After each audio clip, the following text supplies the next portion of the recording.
Karen goes to a tattoo shop. Maybe 10 years ago, I owned a tattoo shop that was located next door, same strip mall, to a piercing shop. I had gone next door to watch the lobby for the piercer while they ran and grabbed some change. So Karen walks in, and I get why she thinks I work there. I'm sitting behind the counter.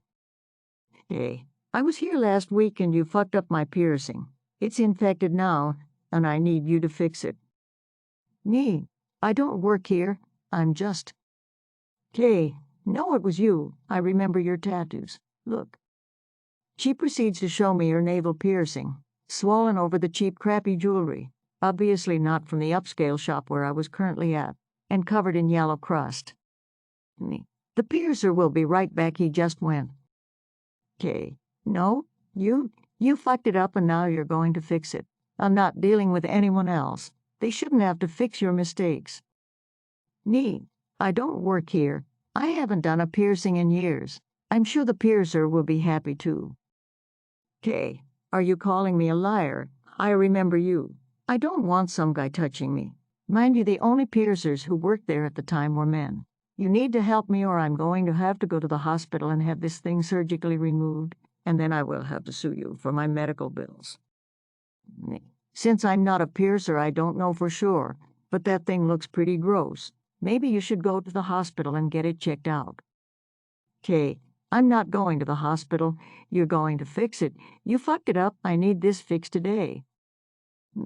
Okay, fill out this form and we will see what can be done. I was tired of dealing with her.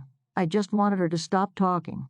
The piercing shop had a long release form that everyone has to fill out, so I gave her one of those to keep her busy till the piercer returned. While she was working on the form, the piercer returned. I explained that she was upset and had an issue with her navel, and then snuck out the back door to return to my much quieter tattoo shop. Maybe 10 minutes pass, and guess who walks into my shop? Hey, I want to get a tattoo done today. This lady acted like she had never seen me before, no mention of me being in the other shop or anything. Me, I'm sorry I'm busy today. We are booked out for several months and not able to take any new clients for a while. Okay, I want. Proceeds to describe a fairly large and detailed tattoo. I can't recall of what. I know how much tattoos cost, so I don't intend to overpay. Me, there is no way I can tattoo you today and I'm about to lock up for lunch. Kay goes through the gate that separates the lobby from the tattoo station, sits down on my massage table, and holds out $40. How long do you think this will take? Can I use your phone? I have to call my husband and tell him when I'll be home. Me, in kind of a stern voice. I'm super non-confrontational, so this was weird for me. Mom, you have to leave. You are not getting tattooed here today. I am not taking new clients, and you've been kind of rude both here and next door, and I just plain don't want your business. Kay here holds out $40 again. You're not busy now, so I don't see what the problem is. How do you even stay open if you refuse to tattoo anyone here? Again with the $40. Me, kind of hangry at this point. We tattoo plenty of people. I just won't be tattooing you. You're demanding a $400 tattoo for $40 when I'm already booked and you were rude to me next door. Please take your stuff. She'd emptied out her purse on the table to show pics similar to the tattoo she wanted, and leave. I'm trying to get lunch before my next appointment. Hey, I don't mind waiting. Me, totally annoyed and kind of rude. I'm not tattooing you now or ever. Get your shit and get out of my shop and don't ever come in here again. At this point, I picked up her tattoo reference photos and shoved them back in her purse to hand to her. Kay, switch to full-blown banshee. What the fuck are you doing? Give me my purse. You're trying to rob me. Give me my fucking money back or I'll call the police. She carried on a bit more, but I can't recall what she said. So I walked to the door, opened it, and threw her purse outside. Me, call whoever's the fuck you want, but you need to leave now. She practically leapt for the door, continuing to scream about her purse, the contents of which had spilled from me tossing it. And on her way out, she pushed me hard enough that I cut my shoulder on the corner of a vending machine in the lobby. I locked the door behind her, gathered my things, and left on foot out the back to get lunch at the bar a couple doors down. While I was at lunch, I was there for over an hour working on stuff on my laptop. I got a notification that someone had left a review. Guess who? It was the most insane and confusing review I ever read. My favorite parts were that I had secretly disclosed having hepatitis to her, and that her nephew was going to do an apprenticeship with us but wouldn't after how she was treated. The rest of it was profanity and saying my shop was dirty, I'm a drug addict, etc. So I flagged it with Google and figured that was the end of that. My shop had a little enclosed patio at the front entrance with seating and a smoking area for clients as well as a bunch of potted plants and decorations. When I returned, I found all but one of my pots broken, dirt and plants everywhere, a bench thrown halfway over the fence. The Christmas lights had been torn down. My gate had been kicked or pushed so hard it was sitting crooked on the hinges.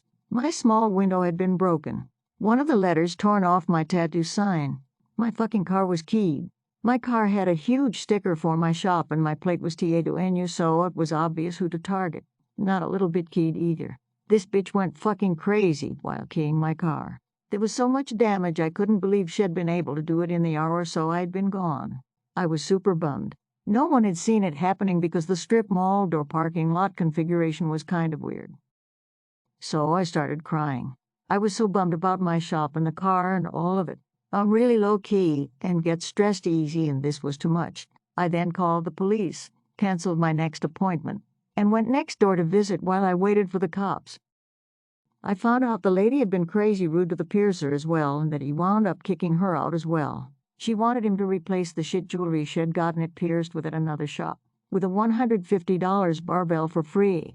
Became irate when he refused. So irate that she pushed all the flyers from their flyer table onto the ground as she left while cussing him out.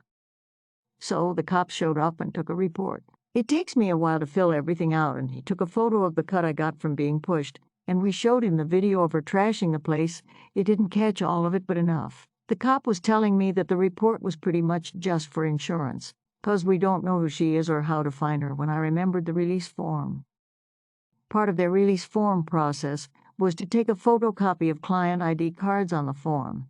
They have a laminated form you just copy with the IDs so it's all on one page. So that's what I had done when I was trying to shut her up. We dug the release form out of the trash, and the cops then had her full name, recent address, which she had written in 'cause it was different than her ID card, phone number, etc. She lived not even a half-mile from the shop.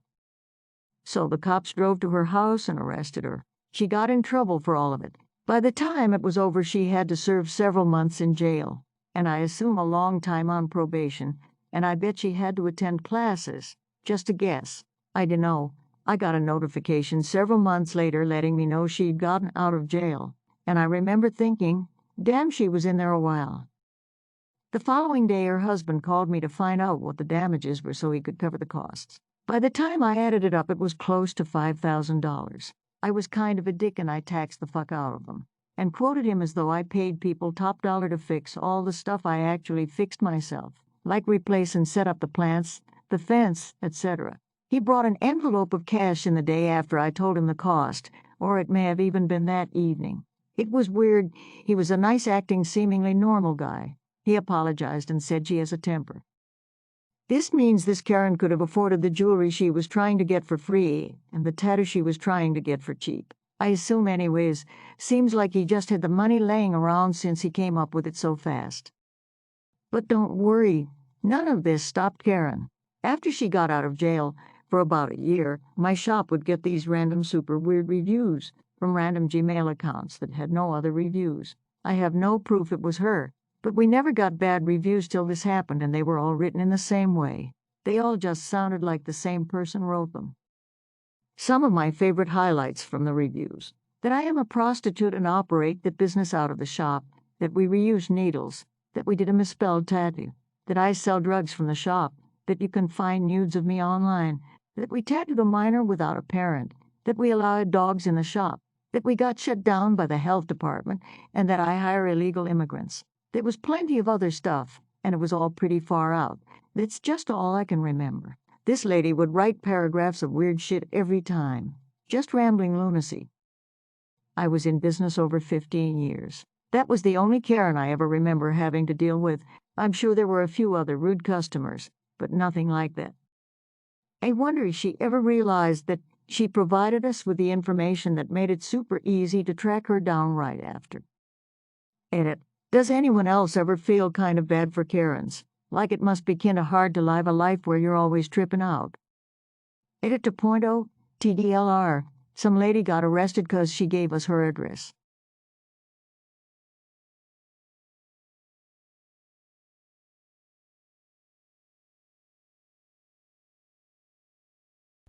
Grocery store Karen needs that cart wiped down now. Ever since COVID, I've been really careful going to the grocery store. Mask, gloves, full-length clothing, the works. Back in April, our local QFC used to have workers to spray and wipe down carts. But after a few months they stopped.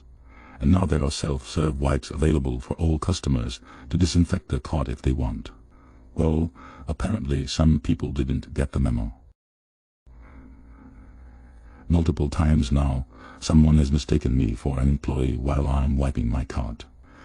Can you do this one next, or are these clean? But then they look closer at me and apologize. Usually I brush it off with a laugh.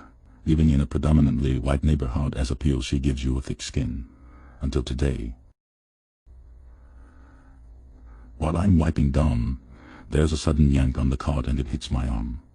I look up to see a middle-aged lady trying to pull away with my cart, mask below her chin. Out of instinct, I grab the other side and pull back.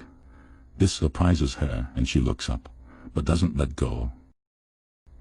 Excuse me, what are you doing? Kay responds, yanks again. Me, let go please. Kay, no more yanking, but doesn't let go either. After a 10-second staring contest, Kay, whiny high-pitched, I need a clean cart. Me, then get one yourself. Kay, I'm in a hurry. Me, there are wipes right behind you. Kay, long pause. Well, can you clean another one? Me, I don't work here. Angry stare, not letting go. I need this one now. At this point the cart is no longer clean, but damn it, it's the principle of the thing. Years of letting it go is also bubbling to the top now.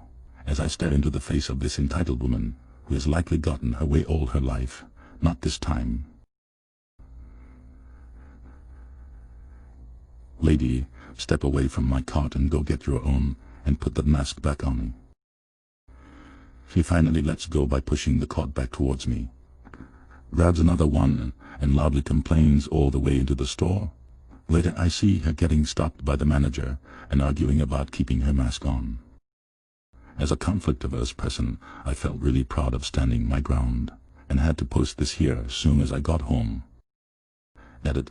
Thank you for all the awards. This is for all the good ones out there.